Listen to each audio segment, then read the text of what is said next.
అలా ఎన్నటికీ జరగదు. తన నా ఫ్రెండ్. అవును, నువ్వు చెప్పింది వింతగా ఉంది. ఇలా అంటున్నానని మీరు నిరుత్సాహపడకండి. నేను చెప్పేది నిజం, మీరు ఒప్పుకొని తీరాల్సిందే.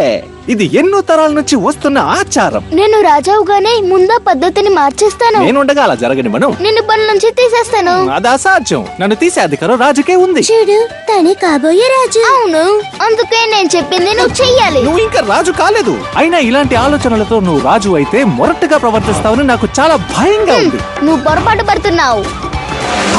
అడవికి నేనే రాజుని, నాకు భయమా? చూడలేదు ఇటువంటి రాజుని. నీకు సింహానికి ఉండాల్సిన చూలు లేదు. జోలుంటేనే రాజనడం, నీకు తగున నేస్తమా? పెద్ద పర్వతాలే ఎక్కుతా, నాకు తిరగనేది లేదు. చాలా సంతోషం, వినడానికి ఎంతో బాగుంది ఇది. రాజవాలని ఉన్నది. నువ్వు రాజు కావడానికి ఇంకా చాలా కాలం ఉంది. తొందరపడిపోకు. చెయ్యద్దనకు, నాకనే అధికారం ఉంది. రాదని అదే. చెప్పకు.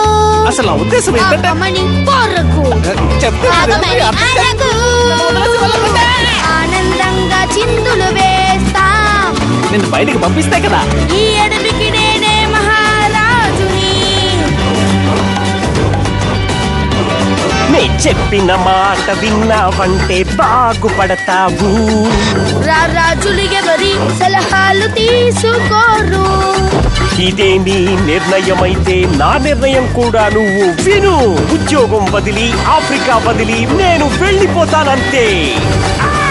ఈ బుడతడికి ఇంత అల్లరి కూడదు. రాజవాలని ఉన్నది.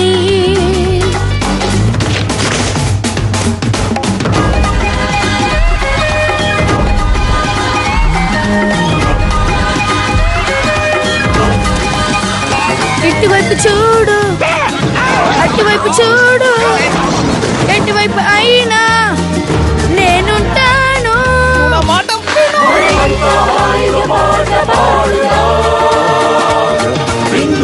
పండుగ చేసుకుందా మనము చేసిందని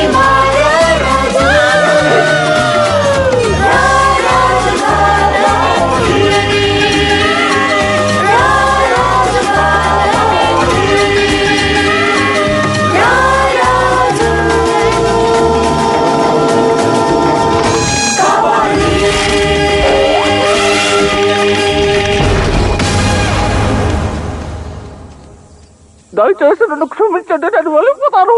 మళ్ళీ రాను. సింబా,